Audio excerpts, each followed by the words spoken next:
When Jessie Woo, so when I heard that Jessie Woo was laughing at Jeannie Mai and Jeezy split, I had to kind of look into that because I don't think it's funny.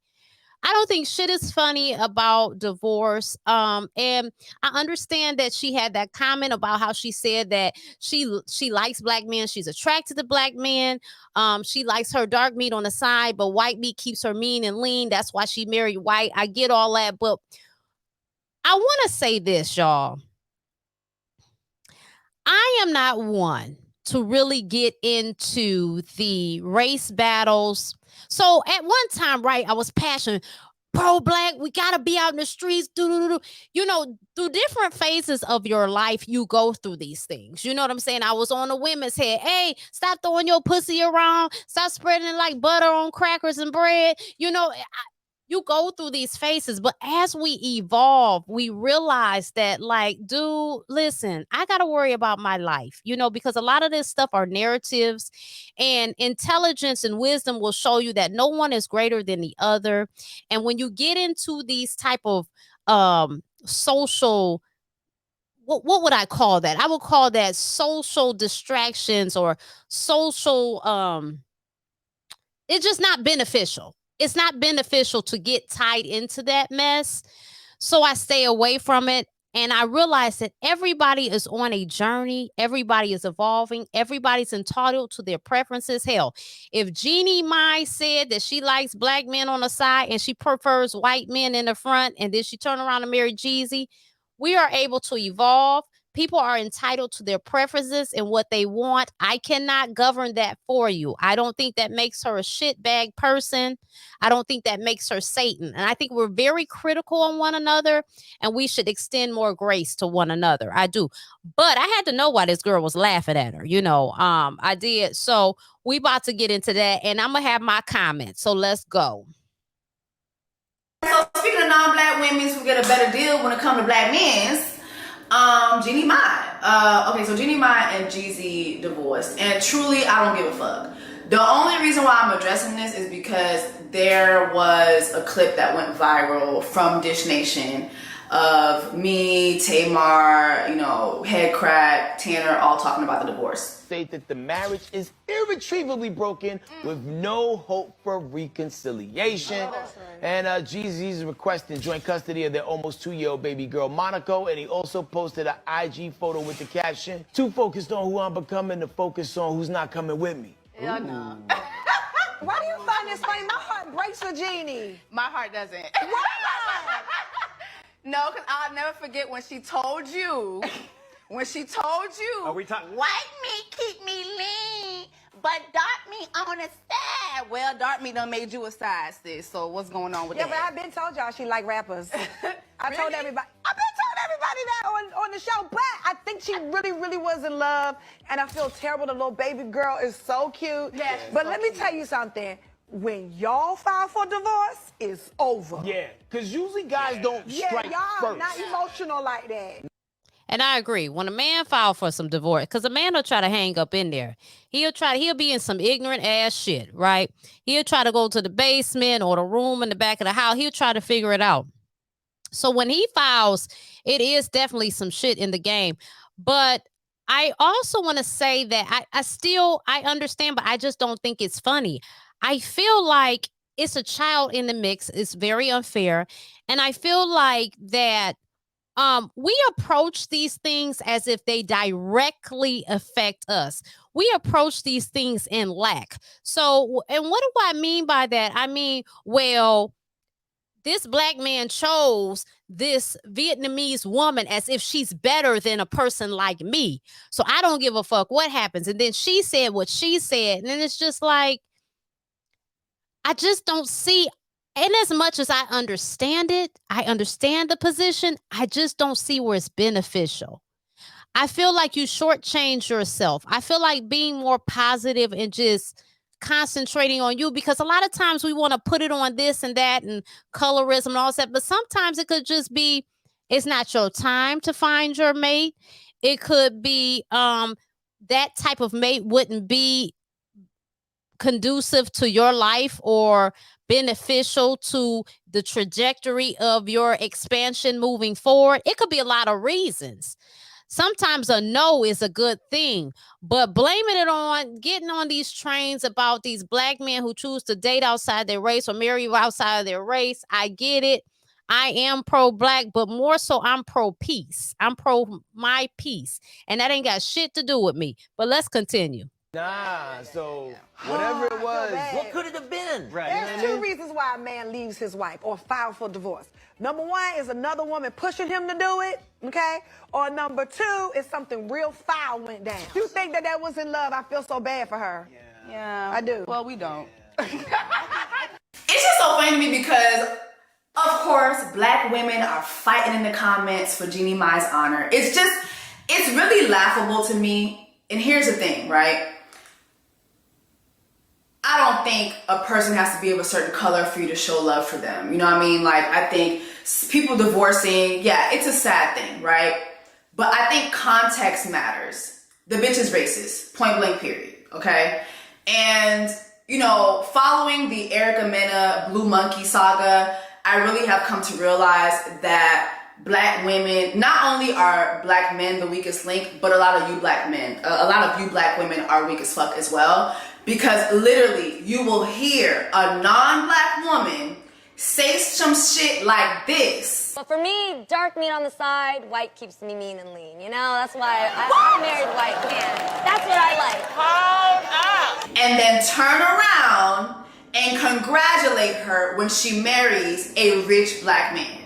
Okay, so let me stop right there. First of all, I respect what Jessie Woo is saying, right? She's entitled to her opinion. I think she's a beautiful woman, and I respect it. However, are they fighting for her? Do you think they're cooning and buffooning, or are they really just having compassion? Is Jeannie really racist by saying that? Because I think we throw that racist word around very loosely. Is she racist, or is it typically these cultures, certain things are more acceptable? They would get less headache. Maybe in her culture, she would have got less headache choosing a white man, but she really likes black men. But I'm going to marry the white man because my parents, a lot of cultures, if us too believe that white is right. This is why we're even having this conversation, because deep down inside, we have a direct conflict with feeling like white is right and our value. You know, and so it's like when we get to the place that we're secure with us and stop worrying about this shit, these won't even be topics. I, for one, okay, and I'm definitely not no goddamn African, okay? So y'all ain't got to call Dr. Umar on me. I'm definitely not that, but I'm not going to say that Jeannie is racist by saying that. I'm going to say probably because of the way she was raised and the temperament of things, it just made more sense for her to marry white. You see, she wasn't happy. She was calling the man a Mitch on TV and everything else. She didn't respect him. She respected Jeezy more, but as time has gone on, things have become more acceptable. And yeah, she could get away with marrying Jeezy, whereas her parents probably would look at stuff like, oh, you're bringing this black man home. Oh, this black man got some money. So she could kind of get away with, she can appease her family. This is just an assumption, right? This is just a plausible solution or reasoning, I'm sorry, for what could be going on in the background outside of calling her racist. It could be that he would be more acceptable because he has something to offer. So she appeases her family while appeasing her desire simultaneously. That's my input on that. Let's continue. And not be able to put things into context, all right? You'll literally hear a non-black woman be racist as fuck and say this shit. But for me, dark meat on the side, white keeps me mean and lean. You know, that's why I married a white man. That's what I like. Hold up. But then congratulate her when she gets to marry a man that wouldn't look twice at y'all. Just saying, right? Look at where we are as far as black women in the dating pool. Look at how these black men are talking about us. Look at the rhetoric that they're pushing forward about us. Now, I'm a big Jeezy fan, okay? So this is not me coming down on Jeezy. But Jeezy had several kids with black women before he got with Jeannie Mai. Jeannie Mai is his first marriage. I never saw y'all getting y'all "Don't Cry For Me, Argentina." I never saw y'all crying and pouring out a little liquor for the black women who bore his children. I never saw that. But here y'all are, "Don't cry for me, Argentina," for a non-black woman. Get the fuck out of here. A non-black woman who's racist as fuck. And don't try to tell me this wasn't a racist ass moment, because it was. And here was the thing with this moment, right? You have Jeannie Mai saying this shit and double downing on it. When Tamar called her out, she specifically said, "That's why I married white." Dated black guys. Loved black guys. Yeah, I did. But for me, dark meat on the side, white keeps me mean and lean. You know, that's why I married white man. That's what I like. Hold up.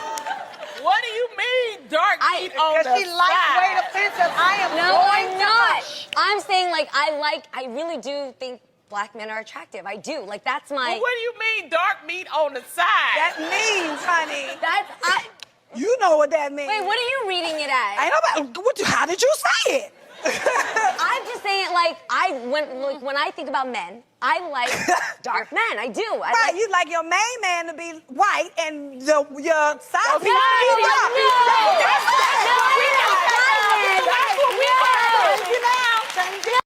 I don't know. Call me crazy and call me slow, but I think reading in between the lines is very important. And I know that my viewpoints tend to be different from a lot of people, because people like to just be in outrage and just cast everybody to hell, honey. They want to hang everybody up on the gallows in front of the collective, but that's not what I tend to do. I really feel like what she is saying, that is her true desire. But just because a person doesn't articulate everything doesn't mean that they're saying what you think they're saying. You got to be able to read between the lines. This is just my opinion, and I could be wrong. Maybe she is a racist motherfucker. I don't know, but I don't know her mind and her heart. But it just sounds like to me, I got to keep him in the closet because of what's acceptable. You know what I'm saying? This is really what I like, but presentation wise, the white man will work for me, give me less headache. That's just what I think. Now, if you want to call that racist, or you want to call that trying to appease your needs and keeping peace, or living a double life, it could be a bunch of things. I don't know if it's racist though. That is not what I mean. Jeannie, explain what you mean. Okay, what I meant is, like, I used to date black men, okay? And I think they're attractive. But what I decided to stick to, because it just kept me happiest, was my man, Freddie, who happens to be white. Are you sure? Yes! I dated an Asian man once. You did? Oh, my God. Okay? Then you have Lonnie Love. I just love Lonnie Love. I don't know, it's something about that. Lonnie Love. You have Lonnie Love. Like, well, hold on. What do you mean by that? Lonnie, she meant what she said. That's why she married white. Mind you, Jeannie Mai didn't even have a top tier white guy. She didn't even have a top tier white guy. She had a Dusty, and she treated him like a motherfucking Dusty, and that Dusty repaid her by giving her for all her cheddar, right? And so what was the next setup? Let me go ahead and get a side. Let me go ahead and get some side meat who's gonna make me their main dish, because of course, black men is gonna do that. The thing is, at the end of the day, this girl should have never had access to a black man, ever. Okay, so again, she said she married a Dusty. Okay, she married a Dusty when it came to a white man. That to me, that's all the more reason for me to believe that that was for a front. That was what is acceptable.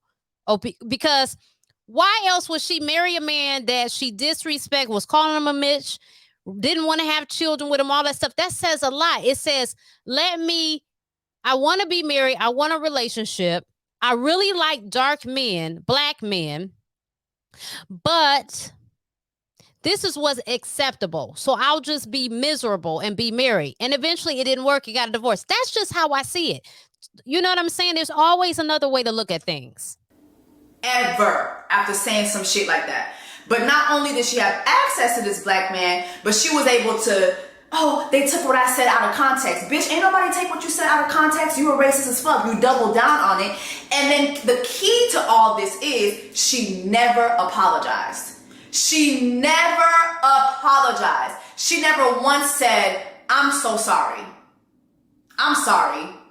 That came out wrong. Even if that came out wrong, which it didn't, bitch, that's exactly how you felt.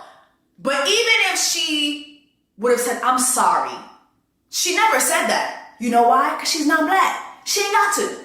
She ain't got to. And you know why? Because you black women gonna fight for her. Y'all in there getting y'all Mike Tyson on. Just y'all beating my ass in the motherfucking comments, and y'all don't cry for me, Argentina, over a bitch who would never cry for you. And let me make something very, very clear to y'all.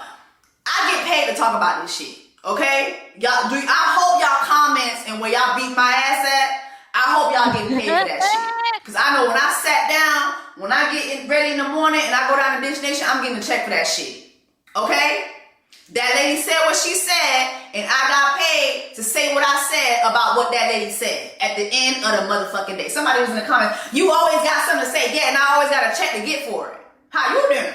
I mean, that's fair. Yeah, okay? During Black Women's Black Hispanic Month. Please, let's get some perspective, okay? But not only that, too, you know, there's all these clips about her, of Jeannie, that are resurfacing about her having a temper. There was this clip that was going viral of her calling her ex-husband a bitch on the reel, or a Mitch, which is basically calling him a man bitch, right? It's just so funny to me how masculinity looks so appetizing on a non-black woman. So let's talk about that, right? Let's get into that. Now, that's a good point. This ignorant perception that, and I realized this working at the hospital, at my time during the hospital, that was an era. That is over, and thank God.